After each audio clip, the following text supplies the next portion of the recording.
Hi friends, कैसे हैं आप? आई होप बहुत अच्छे होंगे। और मैं एडवोकेट रेखा सिन्हा आप सबका वेलकम करती हूँ अपने चैनल पे। और हम लोग जो पढ़ रहे थे वो हम Hindu adoption and maintenance act 1956 पढ़ रहे थे, यानी कि दत्तक भरण पोषण दत्तक हिंदू दत्तक तथा भरण पोषण अधिनियम 1956 पढ़ रहे थे। ठीक है, जिसमें हम ऑलरेडी सेक्शन 17 तक पढ़ चुके हैं।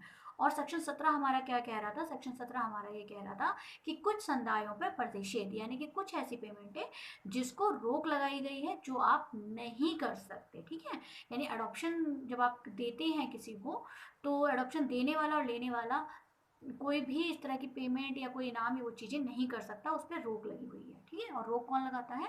एडॉप्शन एक्ट जो हमारा 1956 है वो लगाता है। ठीक है, अब हम आते हैं कि अध्याय 3 यानी कि जो एडॉप्शन एक्ट का चैप्टर 3 है, वो क्या कहता है? वो कहता है कि भरण पोषण। ठीक है, चैप्टर 3 जो है वो मेंटेनेंस की बात करता है। और किस सेक्शन तक करता है? वो सेक्शन 18 से लेकर सेक्शन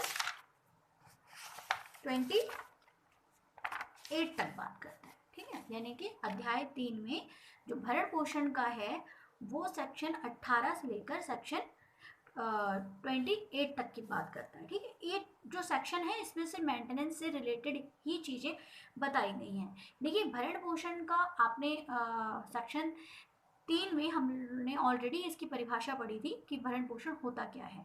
आप मेरा प्रीवियस वीडियो देख सकते हैं, उसमें मैंने भरण पोषण के बारे में डिटेल में बता रखा है। ठीक है, अब आता है सेक्शन 18। सेक्शन 18 क्या कहता है? पत्नी का भरण पोषण। देखिए, पत्नी का भरण पोषण हम कहाँ कहाँ पढ़ते हैं? आपको अगर याद हो तो वाइफ के मेंटेनेंस की बात हमें सीआरपीसी 125 भी बताता है, यानी कि 125 में सीआरपीसी में हमें मेंटेनेंस की बात बताई गई है, जो पति पत्नी बच्चे माँ बाप सबके लिए है।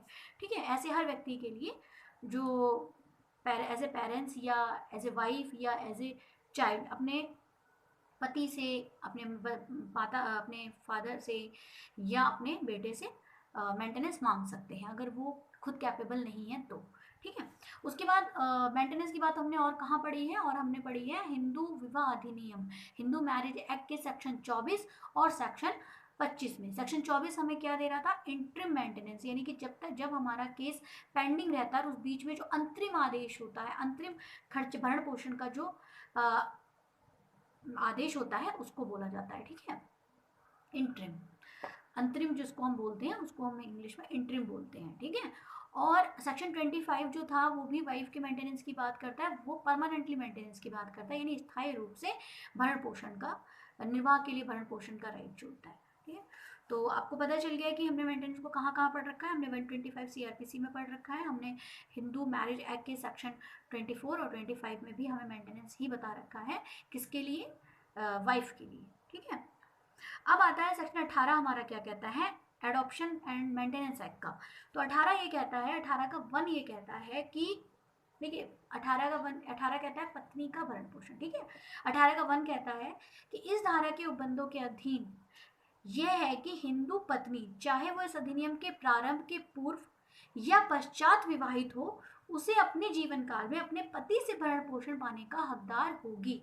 यानी क्या कहना चाह रहा है कि जो औरत हिंदू है और वो अपने पति से इस एक्ट के तहत, इस एक्ट के अंतर्गत, यानी इस ये जो उपबंध है, इस धारा का जो उपबंध है उसके तहत मेंटेनेंस लेने का अधिकार रखेगी, चाहे ये एक्ट से पहले उसकी शादी हुई हो या इस एक्ट के बनने के बाद हुई हो। ठीक है, दोनों कंडीशन में वो क्या कर सकती है? वो हिंदू एडॉप्शन मेंटेनेंस एक्ट धारा 18 के अंतर्गत मेंटेनेंस का अधिकार रखती है। ठीक है, अब 18(2) क्या कहता है? 18(2) कहता है कि हिंदू पत्नी अपने भरण पोषण के दावे का समहर्थ किए बिना अपने पति से पृथक रहने के लिए निम्नलिखित दशा में हकदार होगी।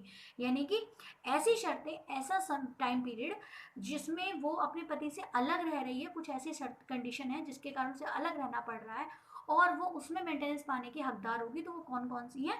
वो 18 के 2 में बता रखा है। ठीक है, देखिए, अगर आप लोगों ने 125 का सबसेक्शन 4 पढ़ा हो तो उसमें लिखा हुआ है कि अगर कोई 125 का सबसेक्शन 4 सीआरपीसी का, उसमें लिखा है कि अगर लेडी विदाउट कोई सफिशिएंट रीजन अपने पति से अलग रह रही है या वो अडल्ट्री में है तो उसे मेंटेनेंस का राइट नहीं है। अडल्ट्री में है यानी एट दैट टाइम वो जब मेंटेनेंस मांग रही है तो उस टाइम अगर वो अडल्ट्री में है, किसी के साथ है और उसके पास कोई बिना कोई रीज़न के, ठीक है, कोई सफिशिएंट रीज़न के बिना वो अलग रह रही है तो उसका मेंटेनेंस नहीं बनता है। तो सेम यही बात सेक्शन 18 कह रहा है कि भाई अगर वो अपने पति से अलग रह रही है और कुछ ऐसी दशाएं हैं जिसमें वो अलग रह रही है तो उसका मेंटेनेंस बंधेगा। वो कंडीशन मैं बता देती हूँ कौन कौन सी है, ठीक है। वो है धारा 2 का ए। धारा 2 का ए क्या कहता है, यदि उसका पति अभितजन्य यानी कि डिजर्ट कर देता है उसको, अर्थात युक्तियुक्त कारण के बिना, यानी बिना किसी सफिशिएंट रीजन के। युक्तियुक्त कारण क्या होता है, देखिए एक रीजन हो गया कि भाई पति कहता है कि मुझे वाइफ पसंद नहीं है, उसका रंग काला है, वो मोटी है, वो ऐसा है वैसा है, उसके उसके फीचर्स को लेकर या उसके बनाए हुए खाने को लेकर कमेंट्स करता है और कुछ ना कुछ छोटी छोटी कमियां निकाल के उसको छोड़ देता है, तो ये सफिशिएंट रीजन नहीं है। सफिशिएंट रीजन क्या है कि आपके पास कोई ऐसा रीजन है कि आपको मानसिक या फिजिकल आप परेशान हैं उससे। आपको ये है कि भाई अगर मैं इस लेडी के साथ रहा तो मैं फाइनेंशियली मैं परेशान, मतलब मुझे परेशान कर रही है ये, जिसकी वजह से मैं कहीं ना कहीं मानसिक तौर से पीड़ित हूँ। ये इसका एक्ट इस तरीके से है कि भाई वो मुझे मानसिक तौर से पीड़ा दे रहा है और मैं उस चीज़ को बर्दाश्त नहीं कर पा रहा हूँ, ठीक है। या फिजिकली, जैसे फॉर एग्जाम्पल कोई लेडी है और वो कहती है भाई मेरा तो किसी और से अफेयर है और मैं तो उसको अपने घर में बुलाऊंगी, तो क्या कोई हस्बैंड इस चीज़ को एक्सेप्ट करेगा? नहीं करेगा, कहीं ना कहीं उसको प्रॉब्लम होगी।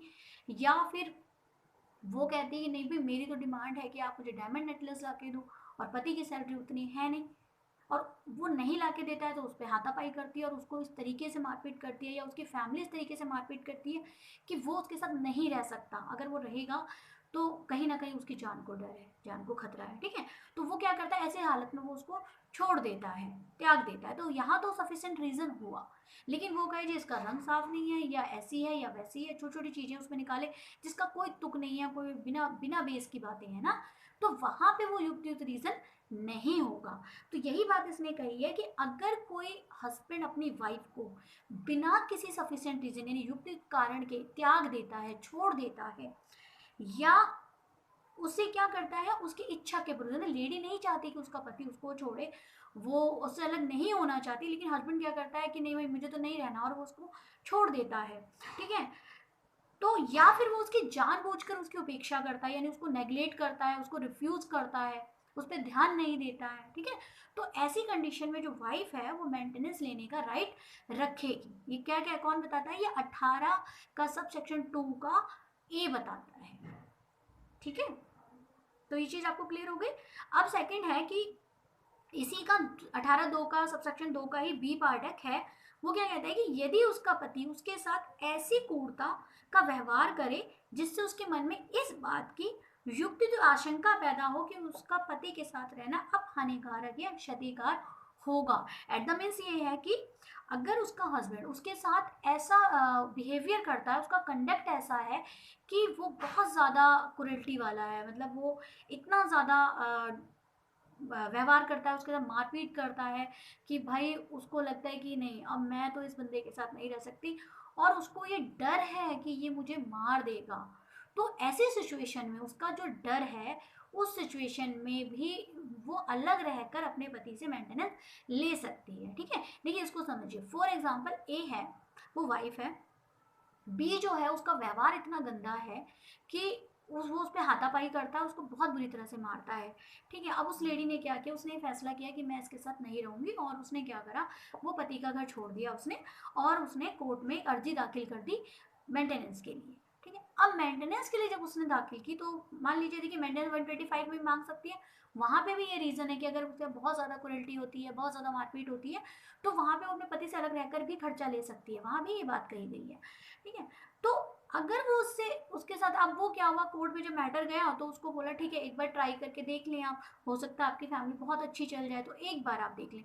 तो लेडी ने कहा कि नहीं, अगर मैं जनाब इसके साथ रही तो ये मुझे मार देगा, और मुझे मुझे लगता है जिस तरह के साथ ये मेरे साथ मारपीट करता है या चीज़ें करता है तो हो सकता है ऑब्वियसली मुझे मार दे। तो उसके उस डर से तो कोर्ट उसको ये नहीं जबरदस्ती कहेगा नहीं नहीं आप जाके रहो, नहीं बोलेगा, क्यों? क्योंकि उसके पास सफिशिएंट रीजन है, वो उसको इस टाइप का डाउट है, और जो डाउट है वो वाकई उसका कहीं ना कहीं जेन्युइन सा है। उसको लग रहा है भाई जो बंदा साथ रह के बहुत ज़्यादा क्रूरल्टी करता है, जिसका हाथ तोड़ दिया, पैर तोड़ दिया, या उसके साथ उसको मानसिक तौर से इतना प्रताड़ित कर दिया कि वो कभी भी अपने आप को क्षति, खुद भी क्षति कर सकती है कि भाई ठीक है मुझे इतना कि मैं मर जाऊँ या मैं सुसाइड कर लूँ, उस टाइप का। तो उसको लग रहा है कि उसको कोई या तो उसके साथ रह के नुकसान हो जाएगा, इंजर्ड हो जाएगी, या कोई भी उसको अपहानि हो जाएगी। तो ऐसे सिचुएशन में वो क्या कर सकती है, अपने पति से अलग रहने के बाद भी मेंटेनेंस ले सकती है, खर्चा मांग सकती है। ठीक है, अब आता है सेक्शन 2 का ही सी, ये 18 का ही चल रहा है पार्ट। ठीक है, सेक्शन 2 का सी देखिए, सेक्शन 2 का सी जो है वो कुष्ठ पीड़िता है। ठीक है, यदि उसका पति उग्र कुष्ठ से पीड़ित है, यानी कि लेप्रोसी से, ठीक है, कुष्ठ रोग जिसको हम बोलते हैं। तो अब ये ग्राउंड नहीं है, ये पहले था, लेकिन 21 फरवरी 2019 के बाद से इसको ग्राउंड खत्म कर दिया गया है। ठीक है, अब वो इस रीजन पे अपने पति को नहीं छोड़ सकती है। पहले क्या था, 21 फरवरी 2019 से पहले क्या था कि अगर कोई उसका हस्बैंड अगर कुष्ठ रोग से पीड़ित है, यानी लेप्रोसी से पीड़ित है, वो लेप्रोसी से पीड़ित है, तो क्या होता था, पत्नी उसको छोड़ के अलग रह सकती है और मेंटेनेंस ले सकती थी। लेकिन अब नहीं है। देखिए 21 फरवरी 2019 के बाद से इसको तलाक का भी ग्राउंड नहीं माना गया, यानी पहले इस आधार पे लेडीज ने वाइफ तलाक ले लेती थी, बट अब वो तलाक नहीं ले सकती क्योंकि इस ग्राउंड को खत्म कर दिया गया। ठीक है, तो अब आते हैं, सी तो हमारा ऑलरेडी खत्म हो गया, गय हमारा खत्म हो गया, कुष्ठ से पीड़ित यानी कुष्ठ रोग से पीड़ित अगर पति है तो आप उससे अलग रह रही तो खर्चा ले, तो ये ग्राउंड खत्म हो गया, तो अब इसकी तो कोई वैल्यू नहीं है। ठीक है, अब आता है डी। तो डी क्या कहता है, कि यदि उसका पति कोई अन्य पति की कोई अन्य पत्नी जीवित है, यानी अब देखिए ये कहता है कि हस्बैंड है और हस्बैंड ने क्या कर रखा, उससे तो मैरिज कर ही रखी है, इसके अलावा उसकी कोई और भी वाइफ है जो जीवित है। ठीक है, तो उस हालत में उसको पता चला कि भाई इसकी तो ऑलरेडी वाइफ है और इन्हें मेरे से भी कर रखी है और इसकी और भी वाइफ है और वो जीवित है, तो वो क्या करती है, वो अलग रहना शुरू कर देती है। तो जब वो इस बात पे अलग हुई है कि इसकी ऑलरेडी लाइफ जिंदा है, तो वो मेंटेनेंस का राइट रखेगी, सेक्शन 18 के 2 का डी कहता है ये बात। ठीक है, अब आता है 18 के 2 का ही डे यानी कि ई है, ये कहता है कि यदि उसका पति उसी ग्रह में जिसमें उसकी पत्नी निवास करती है कोई उपपत्नी रखता है या किसी उपपत्नी के साथ किसी अन्य स्थान में अभ्यासता निवास करता है। ठीक है, अब ये क्या हुआ कि अगर कोई पति जो उसकी पत्नी उसकी वाइफ जो है उसी घर में रह रही है, लेकिन वो क्या करता है, वो उठा लाता है, वो किसी अपनी दूसरी वाइफ को ले आता है, वो अपनी दूसरी किसी वाइफ को ले आता है। अब उसकी वाइफ को पता चलता है भाई मैं तो वाइफ हूँ और इसके अलावा और भी इसकी वाइफ, और मेरे साथ ही उसको रख रहा है, या फिर वो उस वहाँ ना रखकर किसी अलग कोई जगह ले लेता है, वहाँ रखना शुरू कर देता है और उसको ये बात पता है, तो इस कंडीशन में क्या होता है कि वो उसके साथ नहीं रहना चाहती। तो इस सिचुएशन में भी वो अपना खर्चा मांग सकती है कि ये कह के कि जनाब इसकी ऑलरेडी पत्नी है, जैसे या तो ये मेरे साथ रख रहा है, साथ रखता है, और या फिर वो ये भी कह सकते हैं कि जी अलग रख रखा है और लेकिन अब रेगुलर ये वहाँ पर जुड़ा हुआ है उससे। ठीक है, तो उस कंडीशन में भी वो मेंटेनेंस ले सकती है पति से अलग रह के। उसके बाद है 2 का ही चे यानी कि एफ, ये क्या कहता है कि यदि उसका पति कोई अन्य धर्म में सब परिवर्तित होने के कारण हिंदू नहीं रह गया हो। अब इसे समझिए कि उसने क्या किया है कि वो हिंदू नहीं रहा, उसने कोई दूसरा धर्म अपना लिया। ठीक है, हस्बैंड है, हस्बैंड ने क्या करा, वो हिंदू नहीं है, वो मुस्लिम बन गया या वो सिख बन गया या वो ईसाई बन गया। सिख तो देखिए हिंदू ही काउंट हो जाएगा, बट जैसे मुस्लिम है, ईसाई है, पारसी है, यहूदी है, ऐसे किसी धर्म में चला गया, धर्म परिवर्तन कर लिया उसने अपना, वो हिंदू नहीं रहा। ठीक है, देखिए हिंदू की जो थ्योरी है कि हिंदू कौन कौन होते हैं, सेक्शन 2 हमारा इस एक्ट का बताता है, हिंदू विवाह अधिनियम का भी सेक्शन 2 हमें बताता है कि हिंदू कौन होते हैं।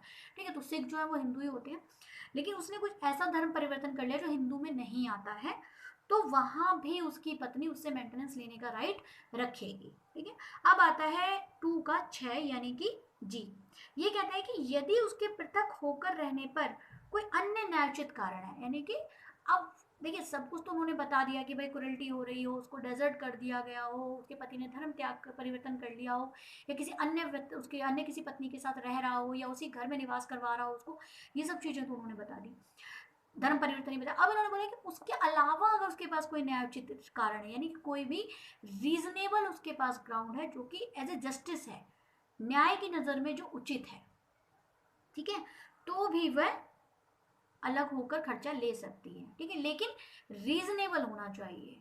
ऐसा नहीं कि हवा में आपने कुछ भी कह दिया और जिसका को मैंने आपने कहा दिया आया और मेरे को थप्पड़ मार दिया। थप्पड़ मारना इज नॉट क्रुएल्टी। आपको आया, आपको हल्का सा अगर थप्पड़ मार दिया या प्यार में थप्पड़ मार दिया तो थोड़ा देंगे पीट दिया। क्रुएल्टी जो है वो लगनी चाहिए। मेंटली भी क्रुएल्टी है तो वो दिखती है, फिजिकली क्रुएल्टी है तो भी वो दिखती है, ठीक है ना। मेंटली भी फील होता है, आदमी को पता होता है कि मैं दिमागी तौर से कितना परेशान, जैसे कि मान लीजिए कमेंट्स करता है उसके ऊपर, भद्दे भद्दे कमेंट्स करता है, उस पर डाउट करता है, उस पर शक करता है, तो वो क्या है, वो फिजिकली थोड़ी ना उसको क्रुएल्टी कर रहा है या फिर फिजिकली थोड़ी ना उसको परेशान कर रहा है, मेंटली परेशान कर रहा है ना उसको।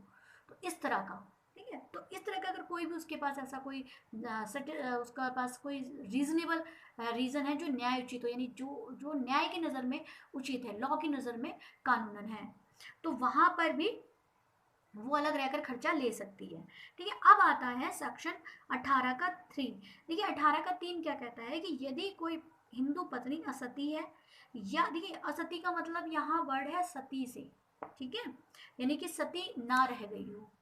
पहले देखिए सती वर्ड का अब इतना हम लोग यूज नहीं सुनते हैं, ये पहले के टाइम का है सती वाला वर्ड ना।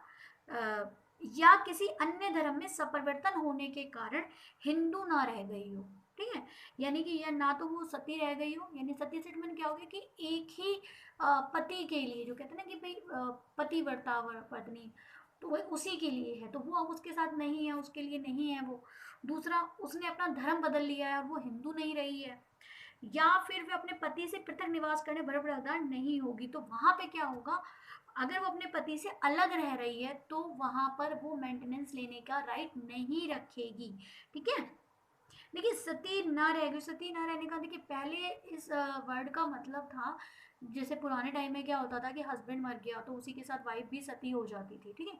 लेकिन आज हम उसको इस तरीके से कह सकते हैं कि सती का मतलब ये होता है कि जो सती न रहे, उसका मतलब ये कह सकते हैं कि उस पति के लिए वो ना रह गई हो, किसी अदर से उसका अफेयर हो सकता है, कुछ भी, मतलब उस पति के लिए वो ऑनेस्ट नहीं है, ठीक है, उस पति से उसका कोई लेना सौकार नहीं है, उसके साथ उसका लेना देना नहीं है। यहाँ पे हम सती का वर्ड ये ले सकते हैं, क्योंकि सती, क्योंकि देखिए एक्ट जो बना हुआ है उसी टाइम पीरियड के बने हुए हैं, पुराने बने हुए, तो उस टाइम पे सती माना जाता था ना, वर्ड वहीं से, तो ये ने कहा असती ना असी सती हूँ, यानी कि जो सती ना रह गई हो, जिसने धर्म परिवर्तन कर लिया हो, ठीक है। तो सती का मतलब ये यहाँ पे आप यही लगाएं कि जो अपने हस्बैंड के लिए नहीं है, ठीक है। और जो हिंदू ना रह गई हो तो वो अपने पति से पृथक निवास करने पर, यानी कि वो अलग रह रही है, तो भरण पोषण का राइट उसको नहीं होगा, ठीक है। तो अब आप समझ गए 18 का 1 2 1 जो था ये कह रहा था कि आप जीवन काल तक भरण पोषण का उसको राइट है अगर वो हिंदू पत्नी है और एक्ट के तहत, ठीक है। 18 का 2 कह रहा था कि कुछ ऐसी परिस्थितियां हैं जहां पर वो अलग रहने के बाद भी खर्चा ले सकती है, जैसे पहला, अगर उसको त्याग दिया गया है, उसका परित्याग कर दिया गया है, या उसको छोड़ दिया गया है, जानबूझ के उसको नेगलेक्ट किया जा रहा है, रिफ्यूज़ किया जा रहा है, तो ले सकती हैं। अगर उसका पति उसके साथ क्रूरता का व्यवहार करता है, उसको शक है कि उसके साथ वो रही तो उसको दिक्कत हो जाएगी, उसको क्षति हो जाएगी, हानि हो जाएगी, ठीक है, तो वो मेंटेनेंस ले सकती है अलग रहते हुए। या फिर उसको पता है कि उसके पति की कोई अन्य पत्नी जीवित है तो भी वो अलग रहते हुए ले सकती है। या फिर उसे लगता है कि उसका हस्बैंड उसकी जो दूसरी पत्नियां हैं उसे अपने साथ रख रहा है, या अगर वो कहीं और रख रहा है तो वहाँ वो रेगुलर जाता है, रेगुलर रह रहा है, तब वो मेंटेनेंस ले सकती है। अगर उसके पति ने कोई धर्म बदल लिया है तब वो मेंटेनेंस ले सकती है अलग रहते। देखिए सारी जो 18 के 2 में जो कंडीशन है वो अलग रहते हुए है, ठीक है। लेकिन और अगर कोई न्यायोचित कारण है तो वो ले सकती है। लेकिन 18 का 3 क्या कहता है कि अगर वह सती है, यानी कि सती ना रह गई हो, दूसरा उसने धर्म परिवर्तन कर लिया हो, तो वो मेंटेनेंस का राइट नहीं रखती, वो भरण पोषण की अधिकारी नहीं होगी अपने पति से अलग रहते हुए, ठीक है। तो आई होप आपको ये 18 कंप्लीट क्लियर समझ में आ गया होगा। अब इसमें एक केस है, उस केस को देख लेते हैं। एक्चुअली 2 केसेस हैं, मैं दोनों केसेस आपको बता देती हूँ। पहला केस है जसवीर कौर वर्सेस जिला जज देहरादून 1997 का है, सॉरी, ठीक है। इसमें क्या था कि हिंदू दत्तक एवं भरण पोषण अधिनियम के अंतर्गत पति का ये उत्तरदायित्व है कि वह अपनी पत्नी का भरण पोषण करे। यानी कि इस केस में ये कहा गया कि जो पति है वो उसका राइट है, उसको उसका ना उसकी ड्यूटी बना दी गई, उसको रिस्पॉन्सिबल कर दिया गया कि भैया वाइफ का खर्चा उठाना, उसको मेंटेन करना आपकी ड्यूटी है, उसको बाउंड कर दिया गया। किस केस में? इस केस में कहा गया जसवीर कौर वर्सेस जिला जज देहरादून 1997 में, ठीक है। उत्तरदायित्व बताया कि भाई आपकी ये रिस्पॉन्सिबिलिटी है, ड्यूटी है ये आपकी, आप इससे बच नहीं सकते है ना। उसके बाद दूसरा केस है इसमें विम्बलन अजीत भाई पटेल वर्सेस वत्सलाबेन अशोक भाई पटेल, AIR 2008 का सुप्रीम कोर्ट का केस है ये। इसका नाम एक बार और रिपीट कर देती हूँ, विमल बेन अजीत भाई पटेल वर्सेस वत्सलाबेन अशोक भाई पटेल, AIR 2008 सुप्रीम कोर्ट का केस है, ठीक है। इस केस में क्या कहा गया कि पत्नी का भरण पोषण पति का व्यक्तित्व दायित्व है, यानी कि उसका पर्सनल जो है, उसकी पर्सनल ड्यूटी है ये, ठीक है ना। वो पर्सनली तौर से बाउंड है, वो ये नहीं कह सकता कि नहीं ठीक है जी शादी कर ली तो उसका मतलब थोड़ा कि मैं जिंदगी भर का खर्चा उठाऊंगा, ऐसा नहीं है। एक केस ने कहा वो बाउंड है, करना पड़ेगा उसको, दूसरे ने कहा ये आपका पर्सनल आपकी ड्यूटी है, आप बच नहीं सकते। भाई आप आपकी वाइफ है तो ऑब्वियसली आप उसका खर्च उठाओगे, कैसे आप मना कर सकते हैं, पर्सनली है ना ये तो आपके लिए। तो इस बात को इस केस में कहा गया, ठीक है। तो आई होप आपको सेक्शन 18 अच्छे से समझ में आ गया होगा, और सेक्शन 19 हम नेक्स्ट वीडियो में पढ़ेंगे क्योंकि फिर बहुत लंबी वीडियो हो जाएगी ये। तो अगर आपको मेरा वीडियो अच्छा लगा तो प्लीज़ लाइक करें, सब्सक्राइब करें, और अगर आपकी कोई भी क्वेरीज है और आप कुछ भी अगर पूछना चाहते हैं, आपका कोई भी सवाल है तो आप प्लीज़ कमेंट्स कर सकते हैं, और पसंद आए तो प्लीज़ लाइक एंड सब्सक्राइब कर लें चैनल को, और शेयर भी करें अपने फ्रेंड्स में, अपने सर्कल में। तो थैंक यू, गुड बाय, शब खैर।